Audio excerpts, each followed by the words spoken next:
all the memory of rainy afternoons, swingy Harlem tunes, motor trips and burning lips and burning toast and prunes. How lovely it was. Thanks for the memory of candlelight and wine, castles on the Rhine, the perfume and moments on the Hudson River line. Just the last name of the day of the birth. How lovely it was. First name of the Tuesday. Okay. Many's the time that we feasted, and many's the time that we fasted. Oh, well, it was swell while it lasted. We did have fun, and no harm. Good morning. Welcome to day 2 of the Summer Institute in Aging. I'm Michele Saunders, the director of the Geriatric Education Center at both the Health Science Center and the VA. So I'm welcoming you on behalf of both of those institutions.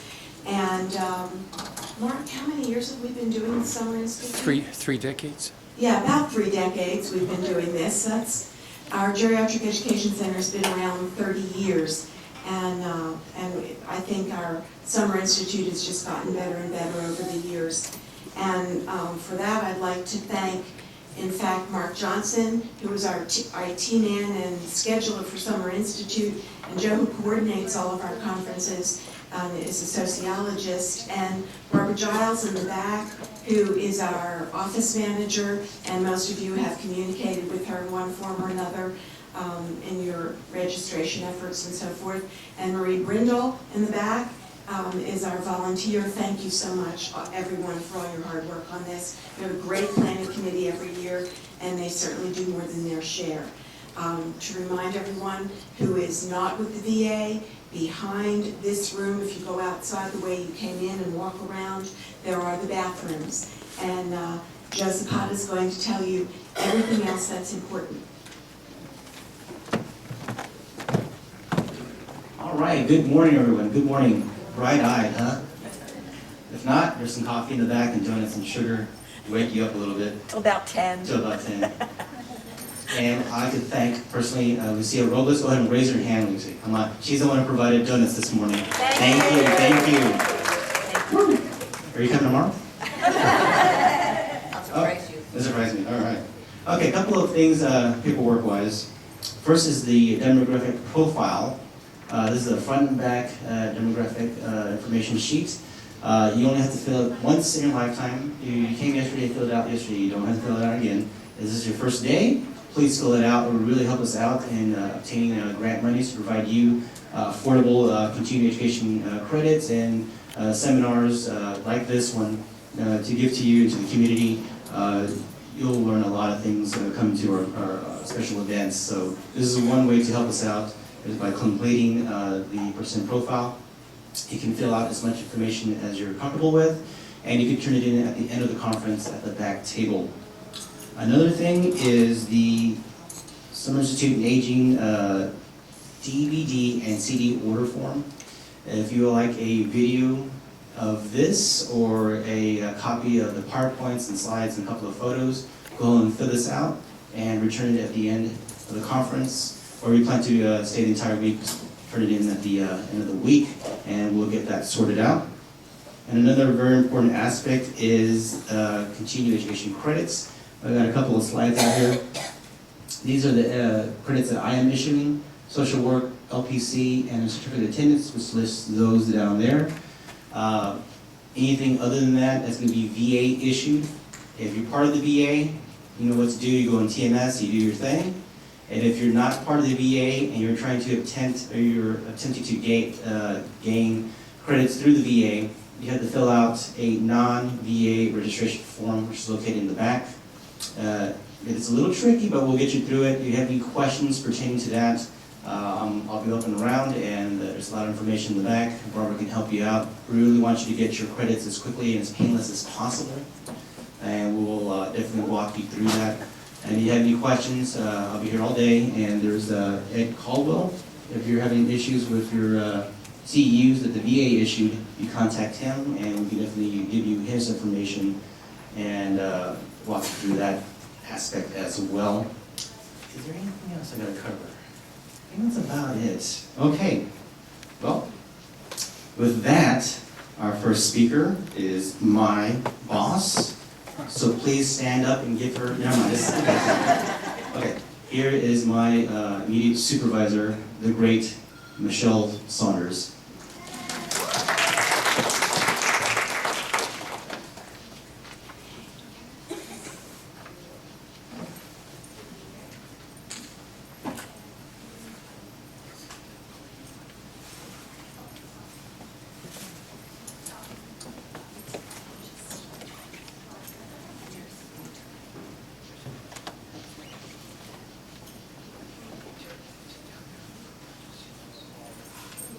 For emergencies, okay. Great. So forwarding through the slides are just down there every time. As always. Oh, I won't use that. Okay, it's too complicated. Okay, now, my talk on the schedule says Introduction to Geriatrics and Gerontology. And what that usually is an extremely long, boring talk on national demographics. And instead, I thought I'd do something different since the report is almost finished. One of the things I do is I chair something called the Aging Texas Well Advisory Committee to the Texas Department of Aging and Disability Services. And every 5 years or so, they do a telephone survey of a certain group of seniors. And that we'll talk about the problems of doing a telephone survey in Texas. But they try to get a nice range of people who live in rural areas and urban areas and suburban areas from every county. And what they've done is the last one they did in 2013, Shipper Mondal. Dr. Mondal is pretty much head of this project. She is a demographer, so she really knows her statistics and what she's doing. And we worked together to put the presentation together.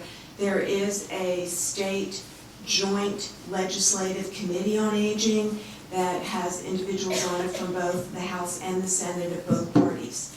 So they try to get as many facts as they can as they decide what they need to do to help our older citizens.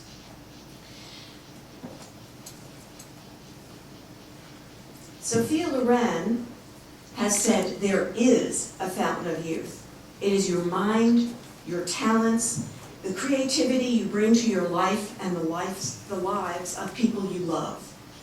When you learn to tap this source, you will truly have defeated age. That's a very positive outlook, and I think those kinds of attitudes help many, many of us survive whatever circumstances we go through in our lifetime. So let's talk a little bit about this. So this phone survey was in 2013, and one of the things I like to do, which also helps relieve the whole data thing, is for people to participate, whether it's a question you have to ask, which I may or may not be able to answer, but I'll try. I promise not to make it up. And also comments you might have to make. And I'd like to ask questions and throw out thoughts.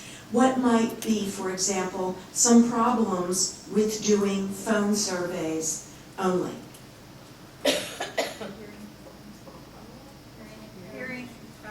Hearing problems, absolutely.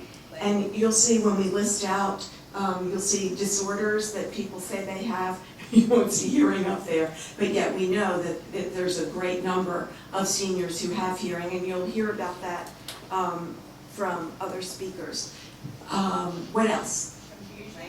Confusion, okay. So we don't get the data in this kind of a survey on people who have some sort of confusion or dementia, unless it's very mild cognitive impairment, like my aunt, who is worsening over time, but she could do this survey, I think. She'd be pretty well. You might not get the 100% truth, because she might give you what she wants you to hear or thinks you want to hear. So that's another issue about this generation, is how much of this is real. Another issue is, what about people who don't have phones? In 1978, the Health Science Center undertook a project called the San Antonio Longitudinal Study of Aging. It was one of the few projects that involved working in the community in both door-to-door to try to get a really fine, broad sample. So they did door-to-door advertising, they stood on corners in neighborhoods, they advertised on Spanish television and radio, and they were able to get enough. It's a study of obviously Mexican-American and non-Hispanic whites. Comparison studies through the years. It's been a very long, great study. We discovered in that study that there are tremendous numbers of people who have diabetes and heart conditions. It was supposed to be a heart study and turned out to be a diabetes study where heart disease becomes one of the sequelae. Okay, so looking at this a little bit, they wanted to try to compensate for the fact that this was not a true sample. So what they did was they weighted the data based on what the actual numbers are across the state. So for example, if we looked at the number of elderly in Texas in 2007 and then again in 2030, it will have more than doubled from 3.2 million to 6.5 million. Currently, we're at about 4.4 million seniors over the age of 65. We are number 5 in the United States for the number of older people who are minorities or people of color, as the demographers call them. The state overall is 31.3%, and in the whole United States, it's 14.3%.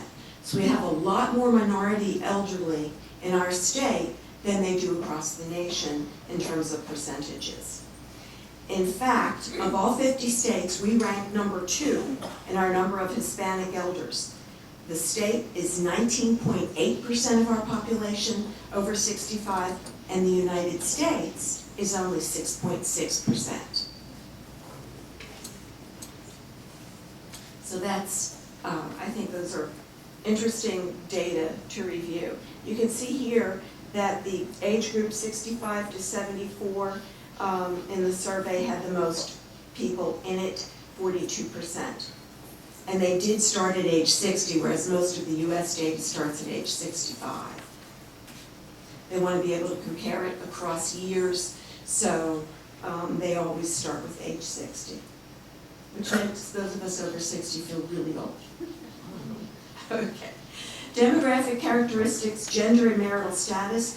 Again, we had about 3,028 participants in the survey, and you can see here that females were 69% of the survey. So we definitely had to weight data there so that women and men numbers can be more representative of the population. I think it's interesting to see that 51% of the population are still married, and that's both men and women. And one thing that we know generally is that men fare better, their health fares better when they are married. So people who are divorced, and you can't tell from this data how many of the people who were married were divorced and then remarried, how many were men or how many were women. And of course, widowed, 26.5%, and the vast majority of those are women. I thought it was very interesting that only 0.6% were members of an unmarried couple. Why would older individuals not marry each other but live together? Money. You got that right. What happens when you're married to your Social Security? It goes down. So it's a penalty for being married. And since, you know, they're not going to have children in sin anymore, they figure, why not? So my just turned 87-year-old aunt is semi-living in sin with Bucky. Okay, I think this is important. Poverty among seniors nationally is about 13%. In Texas, we have 16.2%, more than that, below $10,000 income per year. And if you look at the numbers, I think of this group, I was surprised to see as many, for example, more than $100,000. There were 10% there, 8.4 in the 75 to 100,000, even though 26% ranged between 30,000 and 60,000 per year. So the question is, how many of these people over 60 were still working, and how many were getting some sort of pension? Because we know that Social Security does not get you that number. So this group, some of them at least, may be more prepared than the general senior population in the United States or across the state to handle retirement. Okay, looking at education level, we had 13% less than a high school education, 21.4% had a high school diploma or a GED. We had only 2.8% post-high school technical or vocational school diploma, some college for 21.3%. That was very heartening to me to see that we have this many people over 60 with at least some college. Two-year college degree, 8.5%, and a whopping 17.7% with four-year college degrees, and a surprising, almost the same number, 15.2%, have graduate degrees, whether they're master or doctoral level. So that tells you people were more likely, because I believe this number is less than the state overall, so it tells you that people with higher education were more likely to participate in the survey. And that was another issue about problems with surveys by phone. You would think would be language barriers, but we did have surveyors who were bilingual, so that was not a barrier, but that's another issue certainly. Okay, so this 3,028 respondents for whom data was weighted to match the racial and ethnic and gender composition of the actual 60-plus population in the state. Therefore, the findings are more representative of the condition in the actual population than in previous surveys. This was the first year they weighted the data, which is why it's taken so long to weight the data and do the report. That's okay? Okay. Just checking I'm not getting beeped off for any reason. All right, selected findings. So these tables and charts show some selected findings from this 2013 Aging Texas Well survey, and they've been analyzed, some of them, for this purpose by gender and race and ethnic group. So highlights of the survey have already been put on the websites. You could go to the Aging Texas Well website, and the major report is just about finished. So let's look at access to health care. This number really blew me away, and I'm not sure it's real. It says that 94.7% of this 3,028 seniors have health insurance, and 93.7% have a regular doctor. And I thought this was an extremely interesting finding, considering one of our biggest issues in the state of Texas is access to care and the problem with disparities of care for our minority populations. So this data was collected before Obamacare went into effect. So I think this is not real. I think people lied. Just my opinion. This one, however, yes ma'am, sir, who's back there? Yes. Does that health insurance definition include Medicare? It includes Medicare, absolutely. It includes Medicaid. So that may be part of it. Depends, if we go back and we look at the data on the numbers of people who were poor and less well educated, those folks could claim that they indeed had health insurance because of thinking Medicare and Medicaid. So that's a great question and a good point. Okay. So, dental insurance. No, 62.4%. So that's more real. I'm not sure 37.6% actually, that high number, have dental insurance. That would be a surprise. But if they're members of AARP, they have Delta Dental to help pay. If they're extremely poor, and nursing home residents, none of which these folks were, these were all ambulatory or homebound, those individuals have emergency services if they're poor by law. They also get an annual exam, an annual set of x-rays, and annual cleaning if you are a resident of a nursing home or a senior over 65 and are partly paid by Medicaid. Okay, let's look at prevalence of health conditions. And this parallels the entire US population actually pretty well. You won't see, again, hearing issues, but we know that hearing issues can be up to 1/3 of the population, and that's a significant number. So high blood pressure, you can just read this yourself, 61.7%, arthritis, more than half the population, diabetes, 29%. And what do we know about diabetes in terms of numbers of people who have it? Half the people who have it don't know they have it. So this number isn't 29%, is it? It's 58%. So it's well more than half, and some don't know, which could be an explanation of the heart disease number of 21.9% is a sequelae of diabetes that's not being managed well. Depression, I thought 19%. Remember how everybody stereotyped the older, they're all lonely and they're all depressed, but only 19% say they're depressed. But that's an important number because that represents a lot of individuals. And if you look at what the Department of Aging and Disability Services does, it focuses on the people with the biggest problems, the people with the lowest education, the people who are poor, the people who have the most health problems, so that we can take care of these individuals to reduce costs overall. COPD, emphysema, chronic bronchitis, and asthma, this is Cedar World, 17.5%.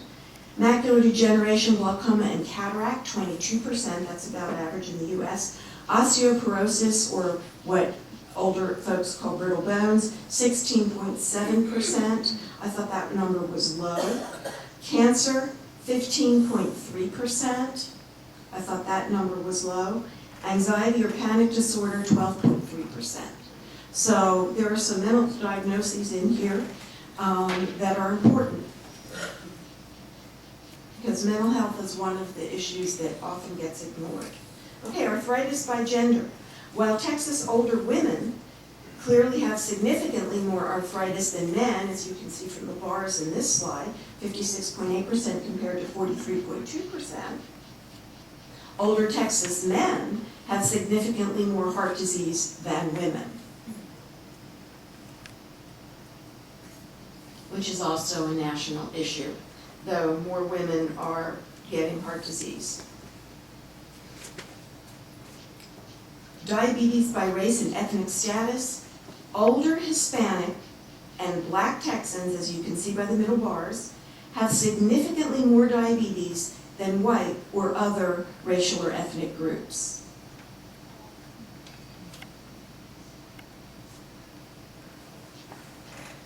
In addition, 24.8%, or about a quarter of the sample, have a mental health diagnosis, which we saw from the depression and anxiety and panic disorders, etc., from the other slide. Meanwhile, significantly more women than men have a mental health diagnosis in the state. That is a big difference, 29.3% of women compared to 19.4% of men. Living alone, more than 70% of Texas elders do not live alone. But we have to remember that 30% do. And people who live alone have all sorts of access issues for care and a number of other issues, including food shopping, etc., if they don't have adequate transportation. So by gender then, significantly more women live alone than men. More than a third of older women live alone. Why? Because they live longer. Because they live longer, and men always remarry after their wives die or they get divorced to women younger, and that's not going to happen to a woman who's 70, is it? It is the way our society works. I learned a lot about Hinduism working with Shipra on this study, and the Rig Veda is one of the 4 Hindu religious texts known as the Veda, and was written between 1700 and 1100 BCE, making it one of the world's oldest religious texts. And that long ago, it said, eat nutritious food and exercise regularly to have sound health. Common sense, there's no barrier on time. Okay. The numbers of people who ate 5 or more servings of fruits and vegetables daily were only 14.2%, leaving us with 85.8% of the elderly who do not eat adequate numbers of servings of fruits and vegetables every day. Why? Why are there so many no's? Money, transportation, right? Fruits and vegetables are expensive. 34% of the elderly population earn $20,000 or less. 47.9% earn $30,000 or less. And 34.4% have a high school education or less and may not even know enough about nutrition to recognize how important fruits and vegetables are. Joey Adams was a comedian who died in 1999 at the age of 88, and he was very big in the 70s. And he said, if it weren't for the fact that the TV set and the refrigerator are so far apart, some of us wouldn't get any exercise at all. Especially during football season. Okay, physical activity, however, I think people lie. All right, more than 2/3, 69.2%, say they exercise every day or 3 to 5 times a week. And that's because the refrigerator and the TV set are a mile apart. So, you know, people like to think they exercise. For anybody who's ever gone on a dating site, you look at the guys and they're supposed to discuss their body type. You would not believe the number of guys who say they have an athletic build who have the biggest guts in the world. And I know. Okay, body mass index. So even though so many people say they exercise, more than 1/3 of them are obese, and more than another third are overweight. A little more than 1/4 say they're of normal weight. So what does that tell us? Texas is one of the most obese states in the Union. And it's a wonder why we have so many diabetics. That's really a big issue. Especially if you have a bad diet and you don't really exercise. Okay. So therefore, more than 2/3 are overweight or obese. Tobacco use. Tobacco use is the single most preventable cause of death and disease in the United States. Approximately 443,000 Americans die from tobacco-related illness every year. And tobacco use costs the U.S. $193 billion annually in direct medical expenses and lost productivity. And I would add that diabetes in Texas alone is about $6 billion in amputation costs and rehab. So, tobacco use in this group. In Texas, more than half of the seniors never smoked. That's wonderful, and that tells you how our population is changing. Remember, the most populous group were the young, what we call the young old, the people like 54 to 60 who answered this survey, and it's that group, many of whom never smoked. About a third have quit, and only about 11% still currently smoke. Since 44.3% smoke or have smoked, they are at higher risk for what? Bladder cancer, right? Lung cancer, cardiovascular and cerebrovascular disease as well. So even though you stop smoking, especially with men and bladder cancer, if they've ever smoked, they're at higher risk for it. Most of those who currently smoke are male, and that is a significant difference. Though more women than ever smoke in younger age groups, and therefore the women now in the population are at higher risk for lung cancer because of that. And that would also explain why there's more heart disease, increasing heart disease in women. Okay. Alcohol and drugs, or drugs, causing a problem in the past year. What is that? Caused a problem. Relationship problem, work problems, money problems. I don't know.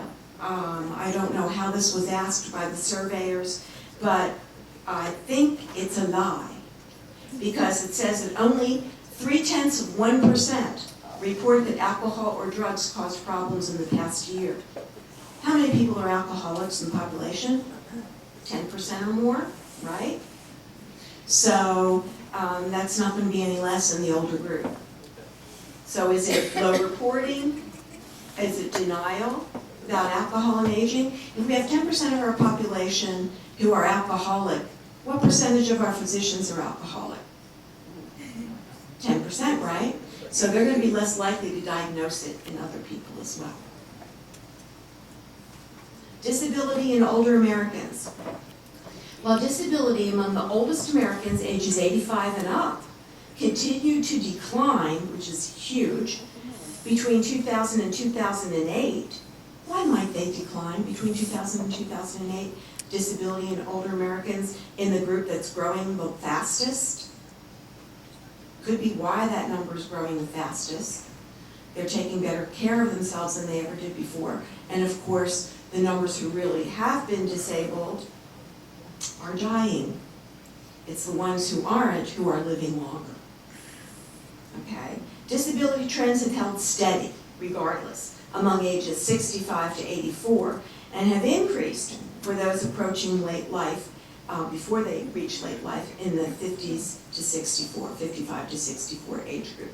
So we expect that, but the surprise is that we are still growing so many numbers of older seniors over 85, and those folks are not as disabled as they have been in past years. Okay, so how many of them say they're too sick to perform usual activities 5 or more days in the past month? 12.9% were too sick to perform usual activities 5 or more days in the past month. What makes, this is my question, 3 or 4 days in the past month any less important than 5 days? It's not reflected in this question. So we know that 87.1% had fewer than 5 days where they were too sick to do their usual activities, but that includes everybody at 4, 3, 2, 1, and 0. Okay, by gender, most of those who are too sick 5 or more days a week to perform usual activities are women, 15.1% of women compared to 10.4% of men. Too sick to perform activities by race or ethnic status. Hispanic and Black Americans, as you can see in the 2 middle bars, are significantly more likely than white or other American groups to have, what? Be too sick to perform activities 5 or more days. Okay, why is that? Why is that? Why would our Hispanic and Black citizens have more problems with this issue. When you look at what? Education and poverty levels, the group that falls into this quite often and live in rural areas or urban inner city areas are these populations. So they may have less access to care. We already know there are disparities of care issues. If you've got to pick between meds and food before Obamacare, what did you pick? Food. Absolutely. Okay, so how many of our population use a cane, walker, or scooter to get around? More than 23% use a cane, walker, or scooter. That's a lot of people, 23%. And this was, again, in 2013. We know about scooter issues. How many of you know about the whole problem with the scooter store in New Braunfels when the feds came in? It was on the news, took all their records out. One of the things that they were doing is they were working with seniors to make sure that if they felt like they needed a scooter, Medicare would cover it. And the question becomes, did they really, really need it? Exercise is vital. Walking is vital. People who use scooters in particular should be the people who need it. And of course, unfortunately, many seniors who need a cane or a walker are too proud, thank you, Aunt Pidge, to not use it. We've got her with a walker, but it snags on the rug, even with the tennis balls, so she stopped using that. We've most recently convinced her she needs to use a cane, half the time. If we could just get her to wear that little alarm necklace. So there she is in the bathroom. Where's the most likely place she's going to fall? It's on the bed, of course. And then she forgets to put it on. Mild cognitive impairment, not easy. So what does that tell us? What do we need to do besides nag the heck out of our elders to get them to let us help them? Well, people are autonomous, right? They have the right to make their own decisions. They have the right to say no. Another example, my aunts, I love to tell stories because they personalize it, and you can think about your own relatives and your own patients and see how it works. My aunt's primary care doc loves her to death. She loves him to death. She's had him for about 60 years.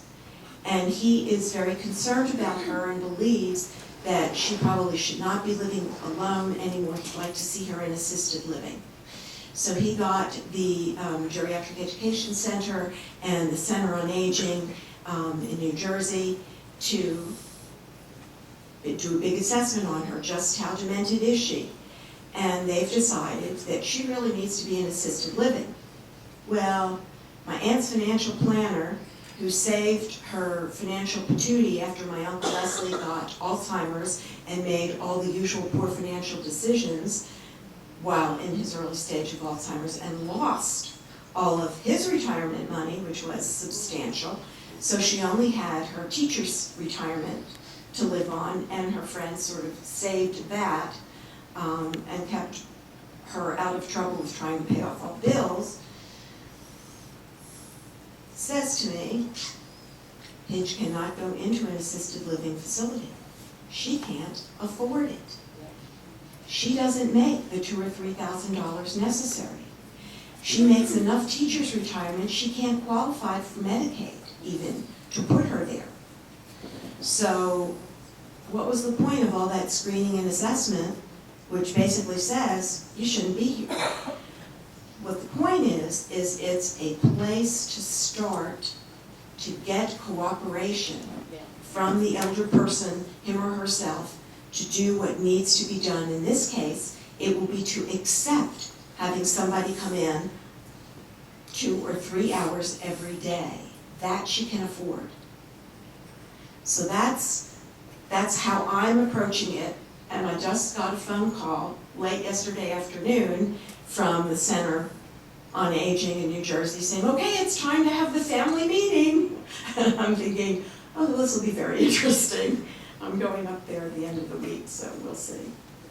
Okay, use mobility device by gender. More women than men use a mobility device. It'd be interesting to know if more women than men are obese, but I haven't seen that data yet.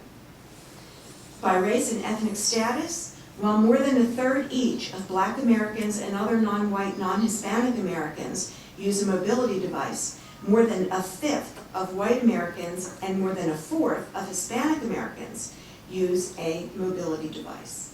Those are large numbers, even though the percents are, well under a third. That's still, those are still large numbers. Social engagement. Social activities and social support are positively associated with survival and also with better cognitive functioning of older adults. Social engagement has also been found to be negatively associated with both onset and progression of disability. Aha! Even after adjustment for health status. So, in terms of sociability, only about 6% of Texas elders talk on the phone to family, friends, and neighbors fewer than one time a week. 6% still represents 149 people of this large group who are more socially isolated from phone contact. So the question is, how many of those people are minorities? How many of those people can't afford a phone at all? How many of those people live in rural areas or urban inner city areas? Talk to family, friends, neighbors in person 1 or more times a week. Well, the numbers of Texas elders who talk in person with family, friends, and neighbors less than once a week are almost double those who don't talk by phone that much. So folks who don't talk in person appear to be more isolated. Hopefully those folks are not the same ones who don't talk on the phone. So those folks would be more isolated than all of the others. So what can we do to compensate in part for isolation? The internet. The internet is a powerful tool to obtain information, stay connected to people, and relieve feelings of social isolation. Many activities such as shopping, banking, trading, etc. are done now online. Email and internet use.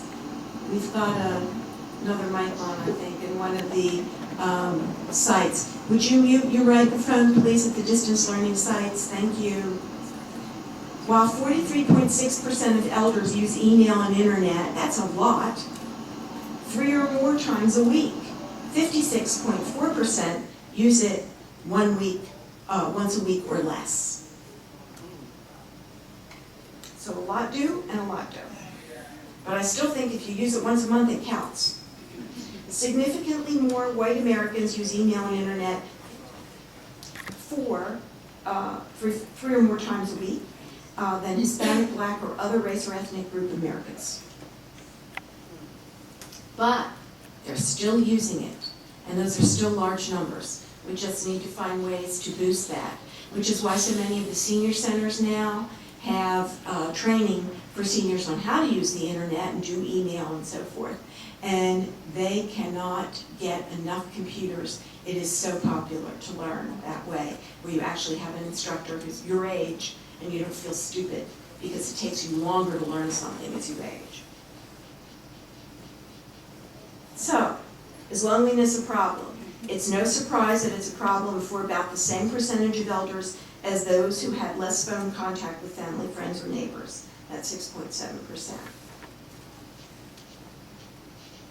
Hispanic American seniors are significantly more likely to have loneliness as a major problem. Why?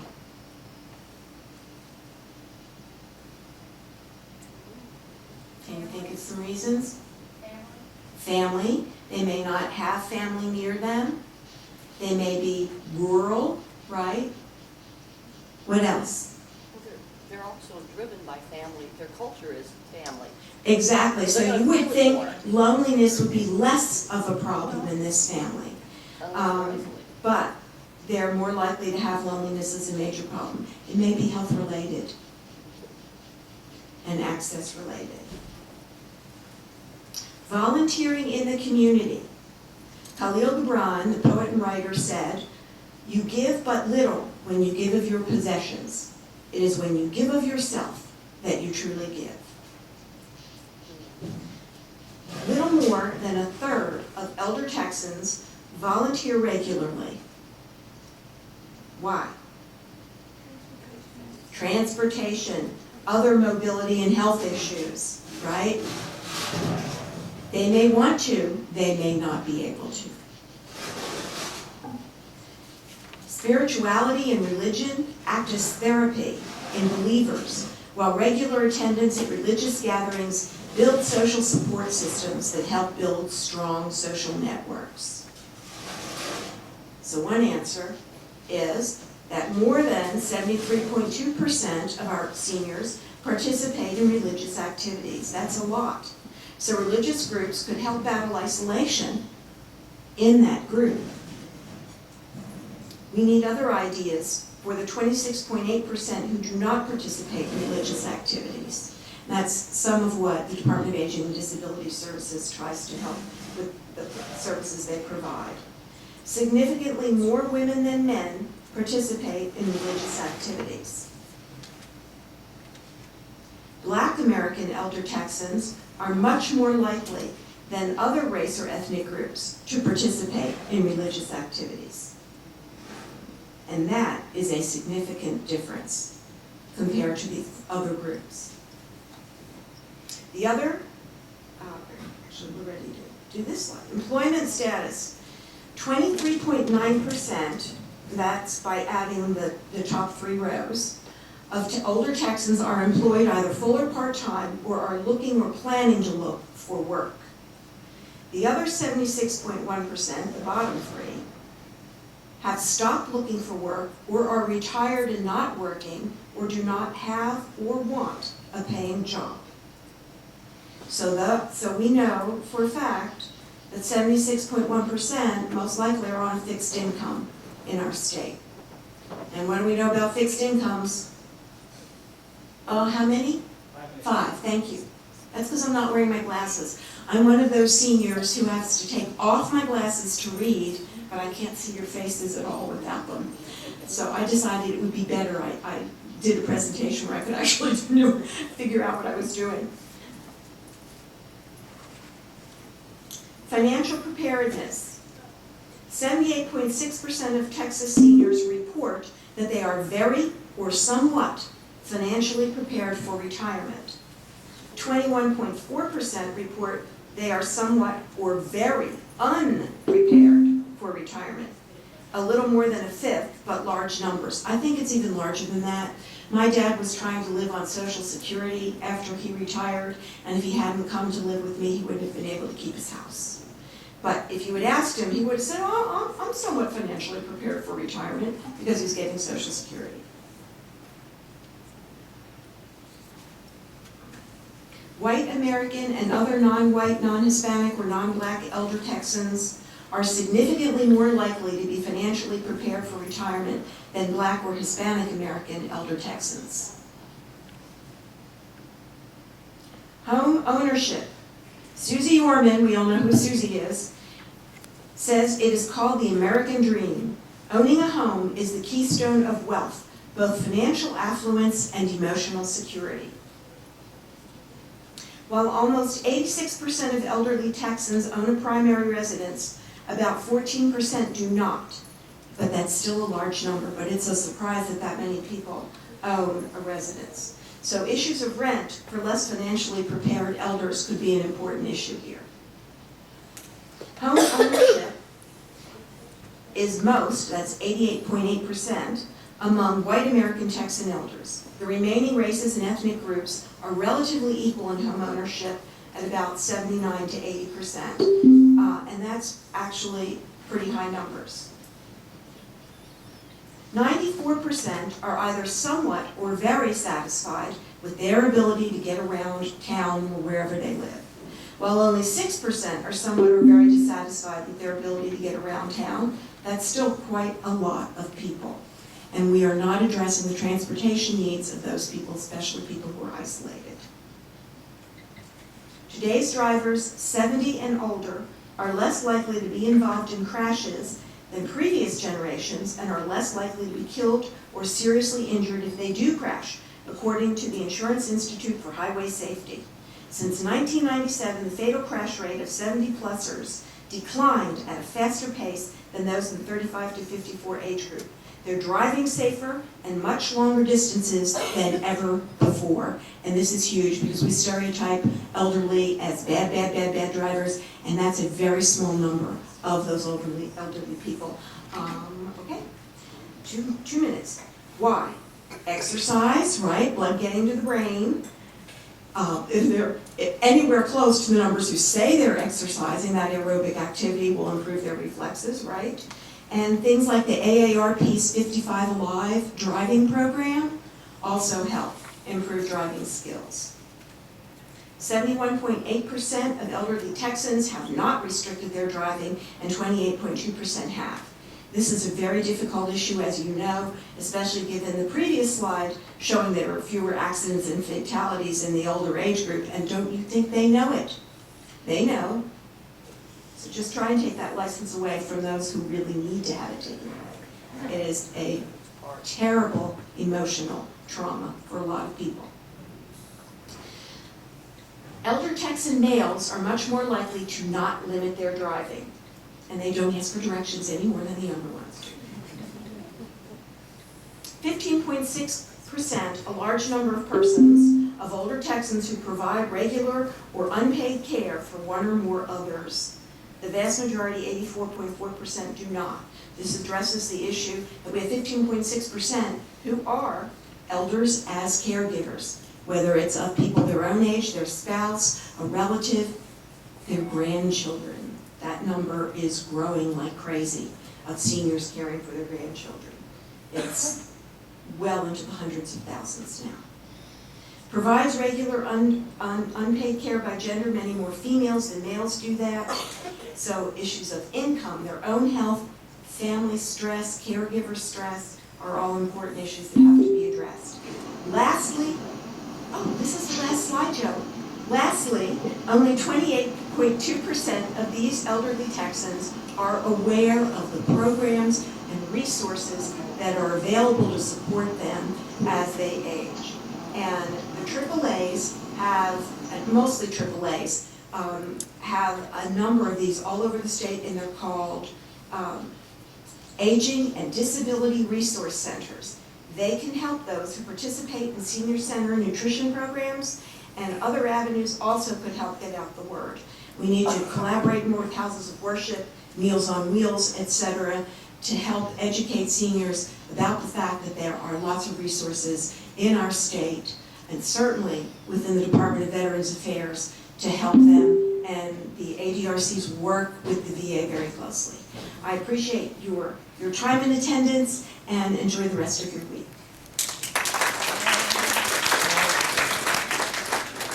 Of rainy afternoon, swingy Harlem tunes, motor trips and burning lips and burning toast and prunes. How lovely it was. Thanks for the memories